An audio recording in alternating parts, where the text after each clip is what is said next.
girl that had the most accurate arm. She dunked it. Girl, like Had a pretty accurate. yeah, he did. There was a girl that threw like 10 balls and she hit me like 9 out of the 10. Good evening and welcome to the Chaska City Council meeting for Monday, July 15th, 2024. Call the meeting to order at 7 o'clock. Will you please stand and join me in the Pledge of Allegiance?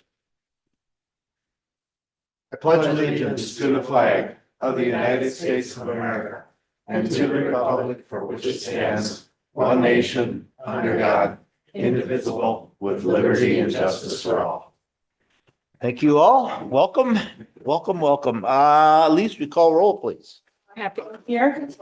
Here. Councilmember Wong, Councilmember McGraw. Here. Mayor Winchell. Here. Councilmember Wong is out tonight, will not be joining us. I believe he's out of town, so. All right, next we'll move to adopting the agenda. Are there corrections or additions to the agenda? If not, I would entertain a motion to approve the agenda. Make a motion to approve the agenda. Motion by Councilmember Hubbard. Second. Second by Councilmember McGraw, adopting the agenda. Discussion.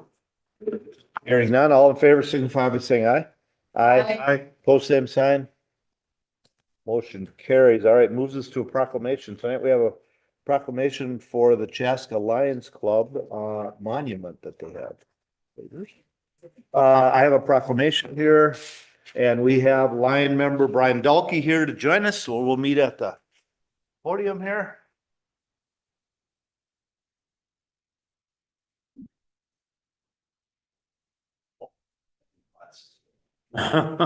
Thanks.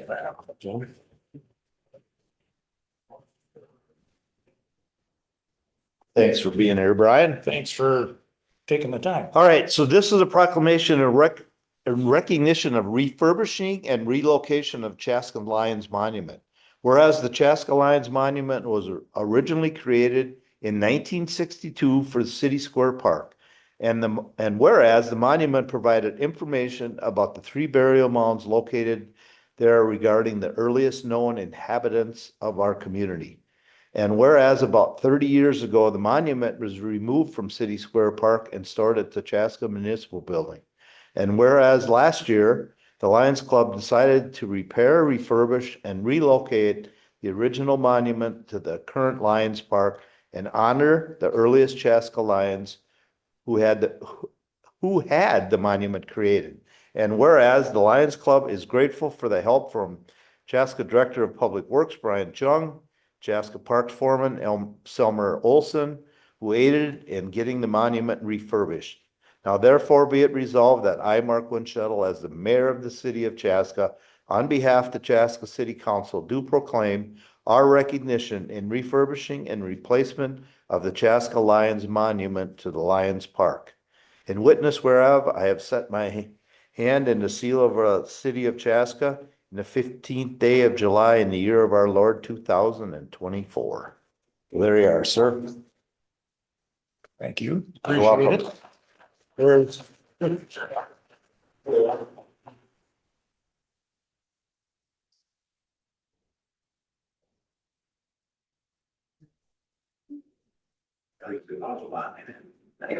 Thank you. Like watching. Thanks, Brian.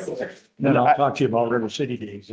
Yeah, but why don't you just talk a little bit, give a little history of what happened, how it was generated. So I think this room is tired of hearing me talk after all these Oh, years. Yeah, when we found out where the monument was, Selmer found it for us and like I said, him and Brian helped, and Teresa Winslow did, she facilitated all the work. And the monument that's there now, you can read, the 62 lions are on the back and what the monument was created for is on the front. We're going to be adding a plaque to it as soon as the plaque arrives, because it doesn't make a lot of sense right now where the monument is located down at Lions Park compared to when it was at City Square Park. So this will show why we moved it. And the Historical Society, Lisa, that was just here, said, she pointed out some inaccuracies on the monument, but we're not gonna change the monument, so we're gonna add a plaque saying, based on the information that the 62 Lions had, this is what they thought was accurate at the time, so. So, I was curious. I mean, I remember that monument there, kind of forgot about it. I had no idea it got saved. I mean, that's part of the thing we were just talking about, going through all the history about things that, you know, just at the time it goes, oh yeah, let's get rid of it or get it off the Indian mounds or the burial mounds because we Right. need to. And, but I was, when you start talking about this, I went, they found that? So that's pretty amazing that. the way things go around town, somewhere along the line, Jay Malnow heard that it might still be around. And then I called Brian and said, if it is, let's find it. And then they found it and then we went from there. We put about $15,000 into it. So between the plaque and the monument, but it looks good. It's down at Lions Park next to the flagpole.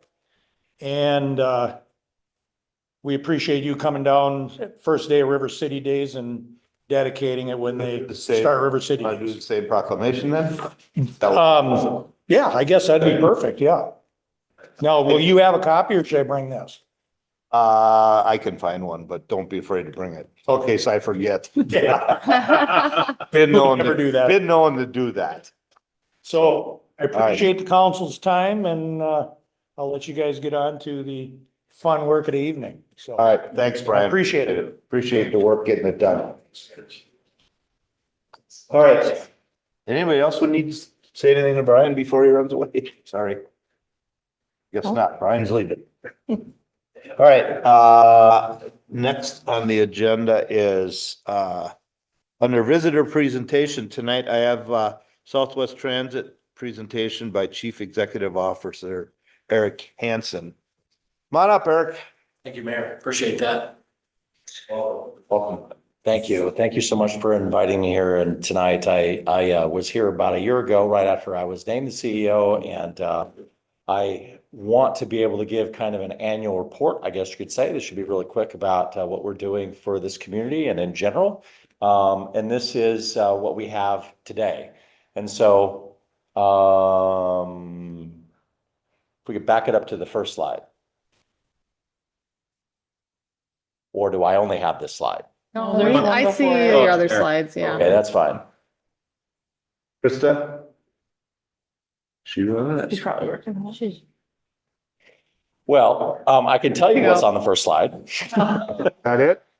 Yes, that is the first slide. That's exactly right. Thank you so much. I appreciate that. So, basically, I wanted to give kind of a little bit of primer. A lot of you already know, obviously, some of you are on my commission as it is anyway. But the folks out there, listening and watching may not necessarily know exactly who Southwest Transit is.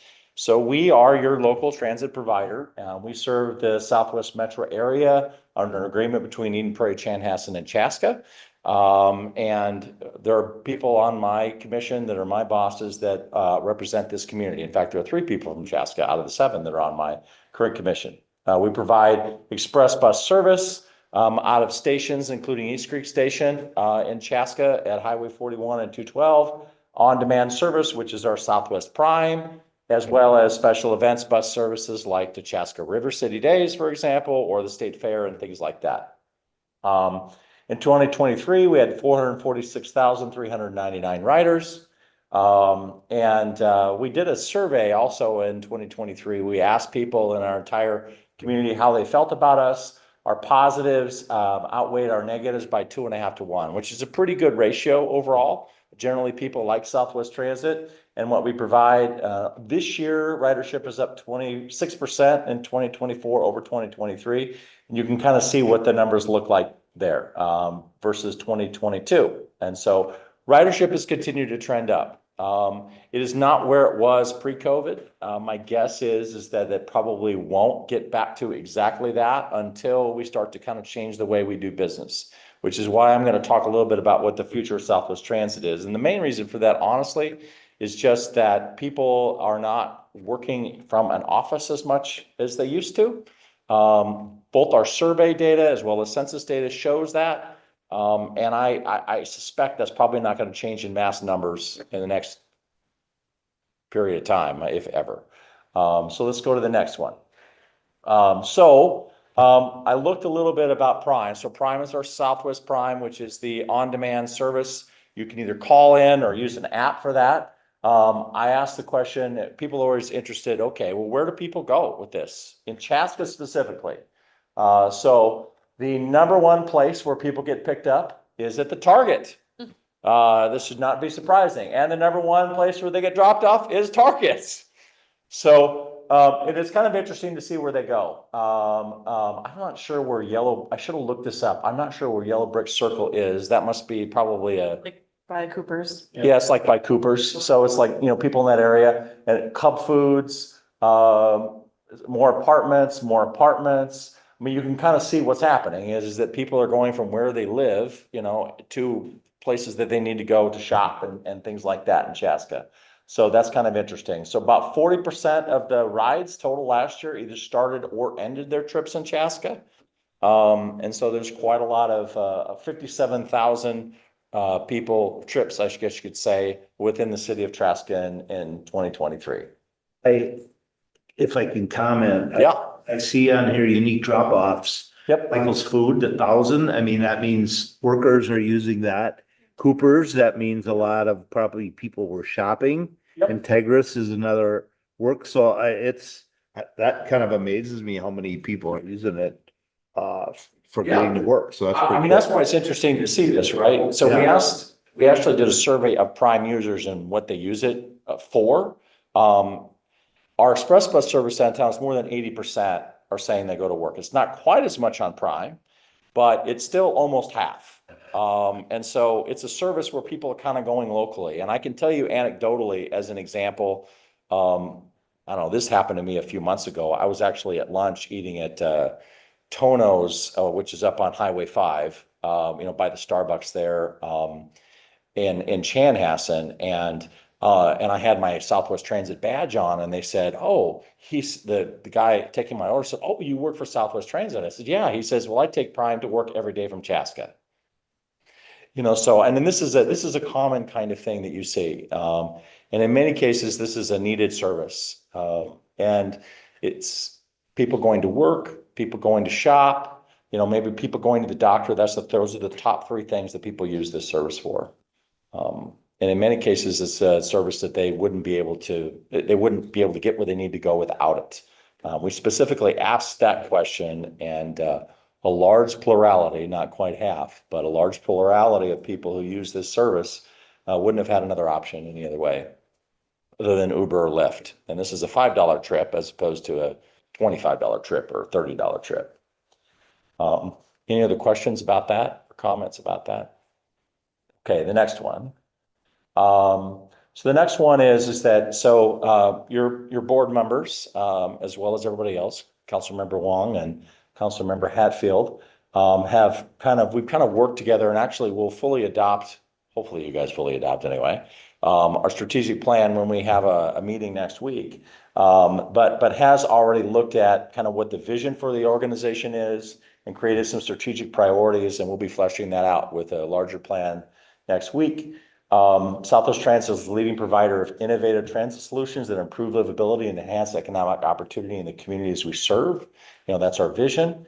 And we provide a premium experience for the Southwest Twin Cities through safe, reliable, and cost-effective transit that builds community and connects our customers from where they are and where they want to go. We really move people around the community, and that's kind of an important distinction. We're a people company. We're in the service business in reality. That's what we want to be. Strategic priorities is financial sustainability, a premium customer experience. We want to grow and be innovative, and we are focused on serving our community and the people in it. And that's the direction where Southwest Transit is going. Next one. So what does that mean ultimately? I mean, those are some nice, words on a page. But we do have some very specific things that we're already working on that'll be part of our strategic plan. One is that we're going to be creating a fixed route service with regular stops, kind of like our express bus service along the 494 corridor from Southwest Station to the airport. And so you could get on at East Creek Station here in Chaska, take one of our buses there to East Creek, and then transfer and go all the way to the Mall of America or the airport, as well as the employment sector along the 494 corridor. The interesting thing about that is that there are actually more jobs in the 494 corridor in Bloomington than there are in downtown Minneapolis. Some of that is because some of those jobs have been sucked out of downtown Minneapolis, but ultimately we think that's an important employment corridor that we're not serving. We plan on expanding Prime. We've talked to the Carver commissioners about expanding into Waconia, and they've kind of given a tentative green light, depending on what the plan is ultimately. And looking to expand a little bit further north, we have a grant to do that too. We're also, I didn't put it on the slide, but actually I think this is an important point.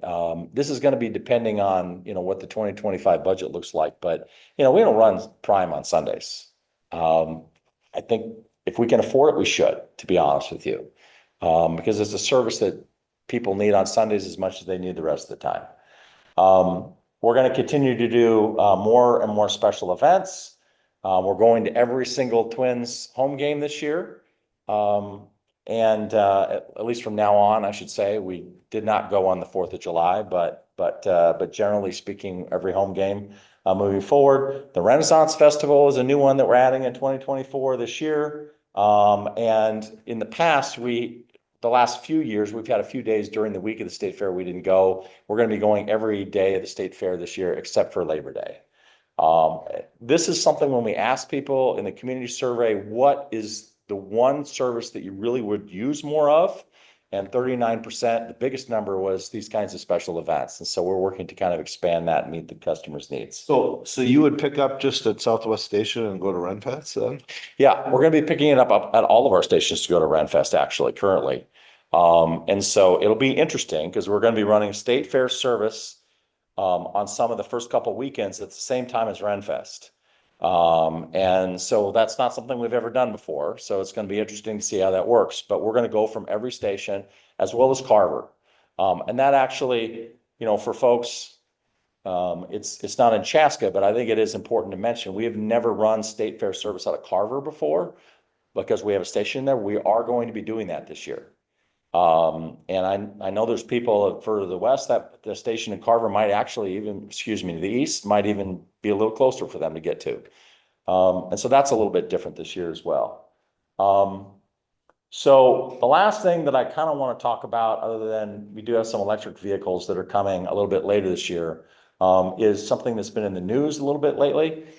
We signed an agreement with a company called Minn Mobility to provide services as part of our Southwest Prime fleet for autonomous vehicles in the Eden Prairie area. So people have asked me several different questions along the way, after I was like, are there really, is really somebody really not driving the car? And the answer is yes. There will be, at least initially, an operator in the car, but I've ridden in these vehicles in Grand Rapids, Minnesota, and they're Toyota Sienna minivans, and they really don't have their hands on the wheel. And why is this interesting and important? Well, I would say, first of all, it kind of meets our mission of looking for innovative ways to deliver transit. There has been, and there still continues to be, and there will probably be for some period of time, a shortage of drivers in the industry. More than half of the drivers who drive for transit are over the age of 55. If they're not already retired, they're going to be retiring. And at the end of the day, this is an ability for us to create a good level of service. And this is probably one of the things that's a future of transit. And we want to be on the cutting edge of that. We've been able to get some good press, I think, for Southwest Transit at the same time. The other thing that Councilmember Wong asked me to ask is, what about those drivers, and is it going to be displacing anybody's jobs? And the answer is no. In fact, it will result in more jobs because Minn Mobility will come in and hire people to help stand up that service at the same time. So that part I think is pretty cool. People also ask me, geez, is that going to be safe? And I'm not May Mobility, but what I can tell you is that I've ridden in it personally, and it certainly feels safe to me. But the other thing I would say is that, this is a really interesting kind of artificial intelligence technology. And so think of it like this. I don't have eyes in the back of my head, but the vehicle does. And literally, they map out all the locations and where it's going to go and where it might stop. And it has cameras, 360 degrees, around the entire vehicle, as well as radar and LiDAR and everything else, not radar, LiDAR and everything else, that allows it to see things that when we're driving, we can't see. And so I'm certainly convinced that it's safe. And it'll be interesting just to ride it, just almost in some ways, for some people, maybe as a curiosity. And is it ever going to come to Chaska? That's what we're going to find out in a couple of years. It might. We have a grant for first and last mile service around Southwest Station, which is the main reason why it's at this particular location, because that grant has to be spent in that area. But, if it's successful, if people like it, if it's cost effective, all of those things, we'll look at deploying it in some other places, perhaps in this community as well within the next few years. So the last slide is just a quick plug. And that is that we are working to try to get some of the money, more of the money, I should say, from the sales tax that was passed by the state legislature about a year ago. This is actually really important because right now there isn't any specific, that sales tax that was passed, which is 3/4 cent. Only a very small portion of that has gone to Southwest Transit. We believe that as an agency that we should get a continuing revenue stream for that because it is dedicated for transit specifically. And in order to do a lot of these things and provide a level of service that we want for the community, we want to be able to have a piece of that. So we're working with the Met Council right now to figure out what that looks like. So that's kind of the end of my call to action. Any other questions? Questions for Erik? Or comments? He kind of laid it out. Yeah. I mean, I think Very well. to just add to a couple things, so the partnership with May Mobility with the autonomous vehicles.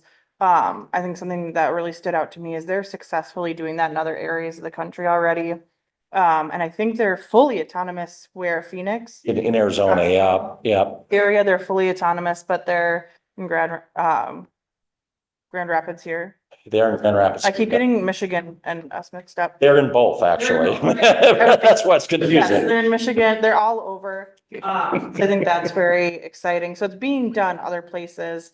But certainly the first in the metro here to be doing it. So that's very exciting. But I also think great things happening. So Erik mentioned meeting with the Carver County Commissioners and expanding that service to Waconia. And we've continued to partner with Carver. We still have Erik Pershman, Councilmember Pershman, on the commission as a non-voting member. So continue to be in the community that way, which is all very exciting. So, and then also to add, Erik didn't say this in his presentation, but Erik is celebrating a year at Southwest Transit as CEO. So it's very exciting. This is quite a long journey to get to you being here. So that's very exciting. And he's done a lot to hire some really remarkable people onto the team, specifically in marketing and operations that are doing a lot to drive the organization forward, transit planners. So there's a lot of exciting things. I'm sure we're both missing things, but a lot of exciting things happening at Southwest Transit that's going to really keep us on the cutting edge and is very exciting for our three communities to get to kind of pave the way for transit in the metro. So I really appreciate you saying those things. We want to, it ultimately it's your, it's the commission's, mission, but, innovation is so important because we've been a leader in so many things, like on-demand microtransit, that I don't see any reason why we couldn't be, leaders, let alone the state of Minnesota, nationally on some of these, technology things as well.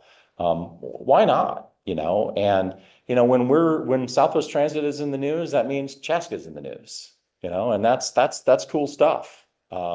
something that the community can kind of be proud of. And so that's what we want. Ultimately, that's what the commission wants. And, they've been pretty focused on, how do we move forward, after the pandemic. And, I'm really grateful that, of that leadership. I think one opportunity I think is out there too, that I'll speak from my day job. More and more companies are trying to find ways to meet sustainability goals. Yep. Prime doesn't necessarily plan to do that because it's still a single rider car versus a mass transit opportunity. So any ways to continue to help businesses, because it gets very complicated trying to figure out where all your employees are coming from and how to get them Yeah. too quickly.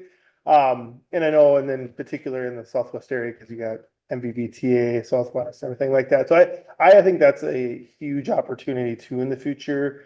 Continue to be a partner with large organizations trying to, in a labor shortage, find employees to get them to work in a sustainable manner on the mass transit piece, because where we've done it, we've tried a few times and then you quickly get bogged down and it's difficult and hard to figure out. And that's because people typically do and aren't the experts of transit or the expert in what we're doing as an organization. So I think that's, finding those partnerships with companies and is a key too, because more and more companies continue to look for, ways to speak to sustainability and green initiatives. And people, and truthfully, people we hire asking for that and how we could support that. I really appreciate that, council member. I think you're right. And I didn't talk about it a lot. I just kind of mentioned it real briefly, but we do have a sustainability plan, and part of what that includes is, electric vehicles. So we'll have some electric coaches. They were supposed to be here already, but every time I turn around, they push them out another couple of months because of some supply chain issues. So I just heard this last week. It looks like maybe first quarter 2025, and they were supposed to be here first quarter 2024. So, but we do have those coming, and we have currently 3 electric vehicles in the fleet, and then we'll have after the 4 buses that are coming, another 6 after that. So we'll have quite a few kind of electric vehicles to kind of see how that technology works. I mean, I think it's like a lot of new technologies. We're not really sure, particularly how the batteries are going to last in kind of a colder climate, because they work a lot better in the summer than they do in the winter. But I think that's great. The other thing I did want to point out, though, is that most of our rides in Prime are actually a shared ride. And so, yes, you do get those individual rides. But in most cases, and personally, every time I've taken it, it's been a shared ride. But you do get solo rides out of the deal too. So yeah, it's not quite as sustainable, I guess you could say, if it's 50 people on a bus. But probably a little better than a solo car, I guess you could say. So, but I do appreciate your comment on that. Yeah. So the autonomous vehicles, is that a Southwest Transit or is that Southwest? It's right now, it's just us. What I heard from the CEO at our Suburban Transit Association meeting is that they're looking at pursuing a grant so they can do a similar kind of thing. But at this point, I'm not aware of any specific deployments yet in the Twin Cities, but I'm sure that May Mobility is trying to get those. May Mobility is a little different than some of these other ones, like Waymo and what was the other one again? It's name I'm slipping my mind, but May Mobility is kind of the third entry into the market. Their kind of model is to work with transit agencies on deployment, as opposed to kind of a robo-taxi, Uber kind of model. So it's a little bit different. So that's another reason why it fits with us a little bit better, is because they're specifically working with cities and transit agencies and state agencies around the country. And so, it'll be interesting to see how it works. But yeah, that's a little bit more background on that. Yes, they're going to be fully branded with Southwest Transit. It will, And yep. all 6 will be handicap accessible. That's a good point too. I didn't mention that. All the vehicles will be handicap accessible. They're actually rear loaded. And so there's a kind of a ramp that comes down and you can put a wheelchair in the back. And that's important because I think So apparently the operator of the wheelchair can do all that themselves. this is the challenge, right? Because initially there'll be operators in the vehicles. And so that operator will have to provide some assistance in that context. I don't think Maine Mobility has yet figured out how that person would do that in a solo kind of way. That's one of the things we're going to have to figure out, before we go fully autonomous without an operator in the vehicle. Yeah. So wouldn't the Met Council look at you being innovative enough to get autonomous vehicles, that would help you get some extra funding? Yeah, and we did. And this is ultimately 80% grant funded through a grant from Met Council through a regional solicitation. So absolutely, they're a big partner in this as well. So sometimes we like to complain about how we didn't have a revenue, but in this particular case, they're a really good partner. I do think that what's cool about this is that people will be looking at it, right? And so it's nice to be kind of a leader in that. And I'm sure Met Council, Metro Transit, and MVTA, they're going to be wondering, okay, is this going to work? And how is this going to work? And do we want to do it? Start following your prime setup. Yeah, right. I mean, we like to be out front and be leaders, right? We want to be known for stuff. That's good for us. Yeah, absolutely. Yep. Anyone else? Thank you. Thank you so much, Thank Mayor and you. Council. Appreciate it. Have a good evening. Thanks for You betcha. I guess you can't shut that off. Oh. It's magic. It's done somewhere else. All right, is there anyone else under visitor presentation not on an agenda item? Okay, all right, with that, we are gonna go into a closed session. I have something to read here. Pursuant to Minnesota statutes 13D-05 subdivision 3B, the meeting will move into a closed session for the city council to receive advice from the city attorney Jason K. Won't butcher it. Kubicek, okay, regarding pending litigation. The substance of the matter to be discussed in the closed session is a lawsuit involving the city and property owners, including William Schalow, in the case number 10-CV-20-276. A description of the general nature of the matter and the proceedings are publicly available on Minnesota Court System's website, which means the public's right to be informed of government affairs affecting the city. The attorney's advice tonight will address the city's litigation position and strategy in the matter, and the city position and the attorney-client privilege may be determinately impacted if the advice were given in a public meeting.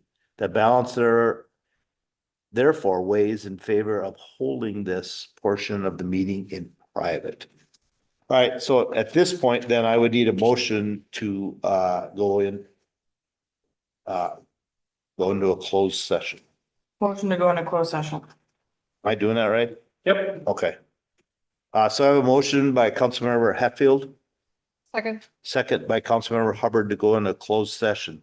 Do we have any discussion further?